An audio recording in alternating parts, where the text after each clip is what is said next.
ब्रह्मा विष्णु महेश ये भगवान नहीं है, ये ईश नहीं है, मालिक नहीं है। अब ये बातें सारी खटकन की हैं, एकदम झटका सा लगता है उन पुण्य आत्माओं को जो पहली बार ये सुनेंगी, लेकिन ये खटका मिट जाएगा जब हम सदग्रंथों को आंखों से देखेंगे। अब देखना, ये शिव पुराण, पुण्यात्माओं आप स्टूडेंट हैं, आप विद्यार्थी हैं और ये दास टीचर है, और अपना जीवन जो है, पूरा जीवन जब तक हम इस पृथ्वी लोक पर हैं हमारा विद्यार्थी जीवन है, और हमने पूर्ण पढ़ाई करके यहाँ से अपने उस स्थान पर जाना है जहाँ से हमने यहाँ की प्राप्त की हुई शिक्षा का लाभ मिलेगा। जैसे शिक्षा स्थल कोई स्कूल अलग होता है, कॉलेज, और कार्य क्षेत्र उस स्टडी के प्राप्त होने के बाद जो हमें नौकरी मिलती है वो स्थान अलग होता है, और वहाँ आनंद ही आनंद होता है। तो ऐसे ही अब हम स्टूडेंट विद्यार्थी हैं, ये दास टीचर है, अंतिम सांस तक इस जीवन में आपने या पढ़ाई पढ़ते रहना होगा, क्योंकि इससे लाभ होता है। सदग्रंथों के पठन पाठन से ज्ञान यज्ञ का लाभ होता है, और प्रत्येक बार कोई ना कोई रहस्य नया दिमाग में टकराता है। हमारे मन की एक गंदी आदत है, 2-4 बार ज्ञान न सुन रही नेग्लेक्ट करने लग जाता है, लेकिन परमात्मा के ज्ञान में इतना भंडार है कि इसको कहीं ना कहीं सी चोट मार देता है। जब ये कुछ लंबी कदम रखने लगा, बकवादों की तरफ चलता है, उसी ज्ञान से एक ऐसी चोट लग जाती है, तुरंत सेट हो जाता है। इसलिए इस ज्ञान को बार बार सुनते रहना चाहिए और भक्ति करते रहना चाहिए। अब जैसे हम प्रतिदिन खाना खाते हैं, सुबह खाना खाया, अच्छी भूख लगी तो हम स्वस्थ हैं, और शाम को फिर भूख लगी तो स्वस्थ है। यदि शाम को फिर भूख नहीं लगी, आनाकानी करता है, तो कोई या तो बदहजमी होगी, रुचि नहीं है खाने में, या तो बदहजमी होगी, या बुखार फिर आ गया, यानी आपके ऊपर कोई शरीर में गड़बड़ है। इसी प्रकार यदि पहली बार कोई भगवान की चर्चा सुनता है तो वो अच्छी सी नहीं लगती उसको। जैसे बीमार आदमी को बुखार जिसको आ गया, उससे जबरग्रस्त व्यक्ति को रोटी नहीं सुहाया करती। काजू किस्मत सेब संतरे भी बुरे लगते हैं, जबकि काजू के सेब संतरे कड़वे नहीं हैं, वो मीठे, अति मीठे होते। लेकिन उस बुखार की व्यवस्था ने, उस जबर की व्यवस्था ने, जबर के कारण शरीर की व्यवस्था इतनी बिगड़ गई कि मीठी चीज भी कड़वी लगन लगी।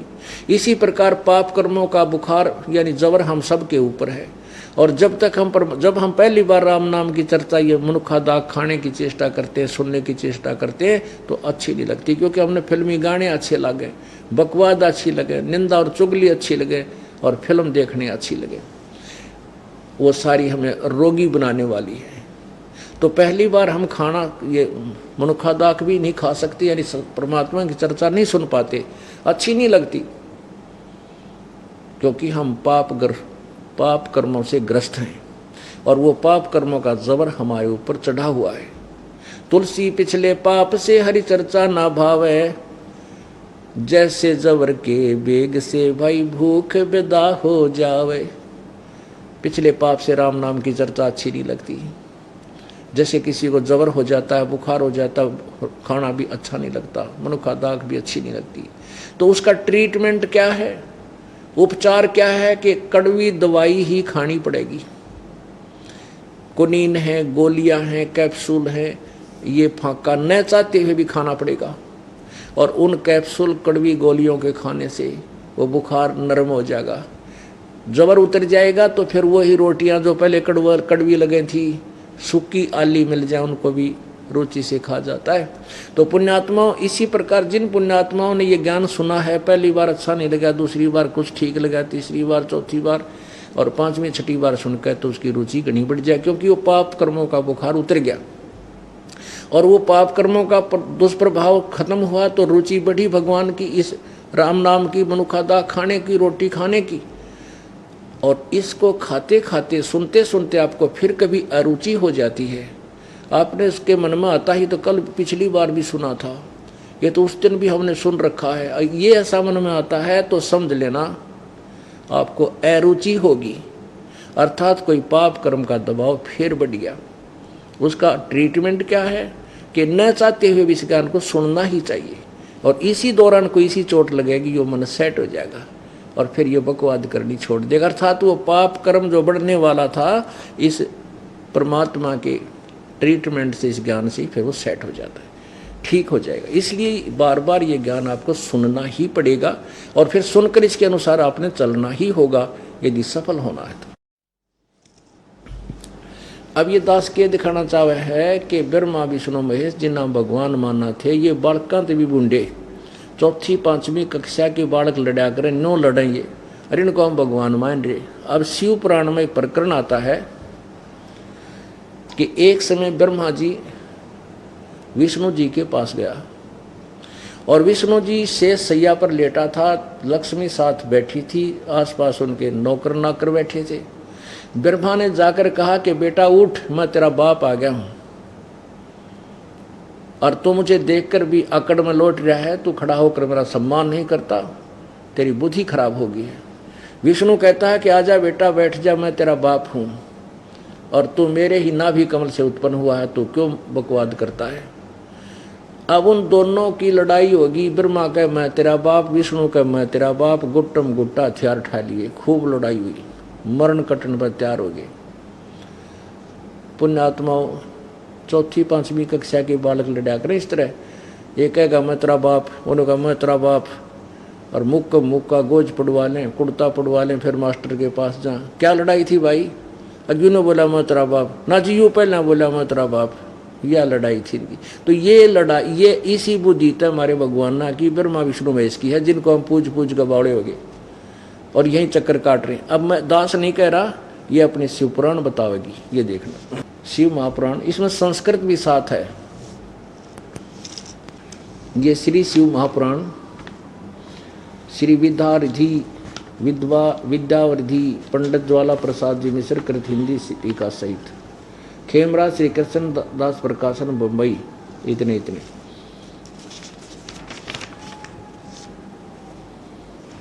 श्री शिव पुराण महापुराण भाषा टीका सहित प्रारंभ थे।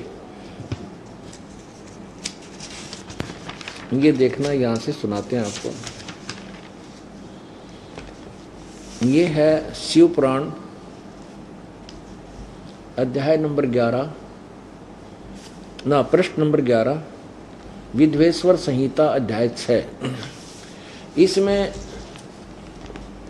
नंदीकेश्वर बोले, जो भगवान शिव का जो वाहन है नंदीकेश्वर बोले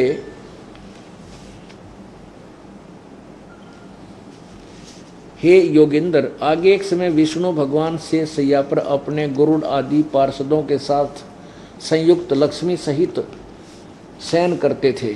उस समय ब्रह्म ज्ञानियों में श्रेष्ठ, देखिए उनको ब्रह्म ज्ञानी कहा है, ब्रह्मा को ब्रह्म ज्ञानी, और आगे बोल लेगा कितनी बढ़िया वाणी देखना। ब्रह्म ज्ञानियों में श्रेष्ठ ब्रह्मा जी अपनी इच्छा से वहां आए। सब प्रकार सुंदर सेज पर शयन करते हुए कमल लोचन विष्णु जी से पूछने लगे, तुम कौन हो? ब्रह्म ज्ञानी ने नहीं पता यू कौन है, कहा तुम कौन हो जो मुझे देखकर अभिमानी पुरुष के समान शयन करते हो, यानी सोए पड़े हो। हे वत्स, हे बेटा उठो, देखो मैं तुम्हारा स्वामी आया हूँ, यानी तेरा बाप आया हूँ। आए हुए गुरु को देखकर जो अभिमान करता है उस द्रोही मूड का प्रायश्चित होना उचित है। यह सुनकर विष्णु जी के अंतर में तो क्रोध हुआ, अंदर तो छो उठा पर ऊपर तो शांत रहा, परंतु बाहर से शांत रहे और बोले वत्स, हे बेटा, हे वत्स, हे बेटा तुम्हारा मंगल हो, बैठो इस आसन पर विराजो। इस समय तुम्हारा नेत्र कुटिल और मुख बांका वक्र क्यों हो रहा है? ब्रह्मा जी बोले वत्स, अब ब्रह्मा जी कहे बोले बेटा विष्णु, तुमको समय के प्रभाव से अभिमान है। हे पुत्र, मैं तुम्हारा रक्षक और जगत का महापितामह हूँ। विष्णु जी बोले यह तो सब जगत मुझ में सतीत है, तुम चोर के समान किस प्रकार अपना कहते हो? तुम मेरी नाभि कमल से उत्पन्न हुए हो, इससे मेरे पुत्र हो, मुझे पुत्र कहना व्यर्थ है। नंदीकेश्वर बोले इस प्रकार ब्रह्मा विष्णु दोनों ही रजोगुण से मुग्ध होकर विवाद करने लगे।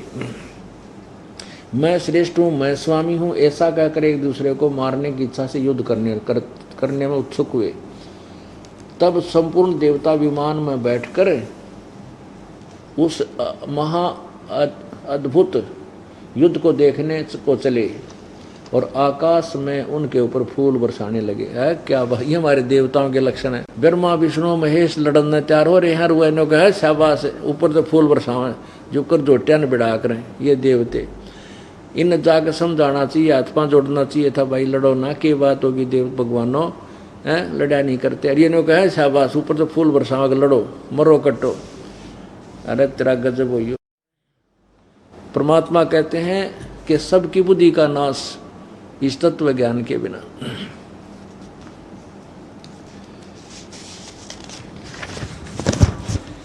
अब ये तो वहां लड़ भट गए, आखिर में कहते हैं उस काल ने सदाशिव उनके बीच में एक सतम ठोक दिया, एक तेजों में सतम खंबा खड़ा कर दिया। अब दोनों लड़ना तो भूल गए, इन्हों बोले देखा ये ऊपर कितना लंबा, हर नीचे कितना लंबा, एक ऊपर न चला गया कि नीचे ना गया। अब जो दास बताना चाहता है वो संक्षिप्त में आपके सामने बताऊं, क्योंकि ये इतना बड़ा चैप्टर है, इसको बहुत समय चाहिए, तो हमने उतना ही ग्रहण करना जो हमारा उद्देश्य पूरा हो जाए। जिस कंसेप्ट को ये दास क्लियर करना चाहता वो क्लियर हो जाए कि ब्रह्मा विष्णु महेश भगवान नहीं है। ये दास नहीं कह रहा, इनके जीवन चरित्र में लिखा है, वो पढ़ कर सुना रहा हूँ, बस इतनी सी बात। भगवान कोई और है, उस भगवान के विषय में भी बता रहा हूँ, उसकी पूजा की विधि भी दास के पास प्रॉपर है, उससे लाभ होगा, ये भी बता रहा हूँ। इसलिए पहले ये दिखा रहा हूँ कि ये माल कैसा है और अपना माल कैसा है, जब दोनों की तुलना होगी तभी तो ग्रहण किया जाएगा। अब ये काल भगवान उन दोनों के पास प्रकट हो गया। अब ये काल भगवान कहने लगा, ये 17 पृष्ठ पे, और यही विदेश्वर संहिता अध्याय 9 है। विद्वेश्वर संहिता अध्याय 9 और पृष्ठ 17 पे नंदिकेश्वर बोले, इस प्रकार भगवान ने उन नम्र हुए ब्रह्मा और विष्णु को अनुग्रह करके उनके युद्ध में जो परस्पर उनकी सेना मर गई थी उस सब को अपनी शक्ति से जीवा कर उठाया। आगे देखो, अब काल कहता है मेरे सकल और निष्कल भेद से 2 रूप हैं, परंतु और ईश्वर नहीं है, इस कारण इनके 2 रूप उनके 2 रूप नहीं हो सकते। पहला सतम रूप और दूसरा पीछे मूर्तिमान रूप धारण किया। इसमें ब्रह्म रूप निष्कल है और ईश्वर सगुण है। मेरे ये दोनों रूप सिद्ध हैं, दूसरे किसी के नहीं हैं हो सकते। इस कारण तुम दोनों को अथवा दूसरों को ईश्वर तव की प्राप्ति नहीं हो सकती। ब्रह्मा विष्णु को कह रहा है कि तुम भगवान तव को प्राप्त नहीं कर सकते। तुमने जो अज्ञानता से अपने को ईश माना, ओए होए, कि तुमने अपने आप को भगवान मान रखा, ये बड़ा ही अद्भुत हुआ। उसको दूर करने को ही मैं रण स्थान में आया। अब तुम अपना अभिमान त्याग कर मुझ ईश्वर में अपनी बुद्धि लगाओ। मेरे प्रसाद से लोक में सब अर्थ प्रकाश करते हैं। आगे देखो, आगे ये क्या कहता है। एक तो ये दास ये सिद्ध करना चाहता था कि ये ब्रह्मा विष्णु महेश भगवान नहीं है, और दूसरा ये सिद्ध करना चाहता हूँ कि ये जो ज्ञान बोल रहा है ब्रह्म पुराणों में, यो ब्रह्म काल रूपी ब्रह्म अलग है, ब्रह्मा विष्णु महेश इसके पुत्र हैं, वो न्यारे हैं। ये देखो, अब ये विद्वेश्वर संहिता पृष्ठ 18 पर शिवपुराण विद्वेश्वर संहिता भाग 1 और अध्याय 10, इसमें ये कहा, काल कहता है पुत्रो, ब्रह्मा विष्णु को काल कहता है पुत्रो, यह कृत, कौन सा कृत? ब्रह्मा को उत्पत्ति और विष्णु को पालन का, सतिथि का, यह कृत आपने तब से प्राप्त किया है जो कि सृष्टि और उत्पत्ति और पालन कहता है। सो मैंने प्रसन्न होकर तुम्हें दिया है। इसी प्रकार से दूसरे दो कर्तव्य रुद्र और महेश को प्रदान किए हैं। अब क्या सिद्ध हो गया? ब्रह्मा विष्णु न्यारे हैं और रुद्र और महेश, और जो बोल रुद्र, ये 11 रुद्र हुए हैं, और इनमें से जो श्रेष्ठ सबसे पहले इसका पुत्र है उसको भी रुद्र कहते हैं, और अन्य रुद्र उस रुद्र के अंतर्गत हैं। तो ये महेश, ब्रह्मा विष्णु और महेश ये अलग हैं, और युकाल इनका पिता है, ये अलग है, ये सिद्ध हो गया। अब क्या सिद्ध हो गया? अब क्या सिद्ध हुआ? धर्मदास ये जग बोराना, कोई न जाने पद निर्वाण, यही कारण मैं कथा पसारा, जग से कहिए वो राम न्यारा। अब थोड़ी सी आपको एक झलक श्रीमद् भगवत गीता से और दिखाते हैं, जिसमें ब्रह्मा विष्णु महेश की उत्पत्ति के विषय में स्पष्ट है कि दुर्गा और काल के संयोग से ब्रह्मा विष्णु महेश की उत्पत्ति हुई है। रजगुण ब्रह्मा है, सतगुण विष्णु, तमगुण शिव जी, ये स्पष्ट हो चुका है। और थोड़ा सा स्पष्ट कर देते हैं।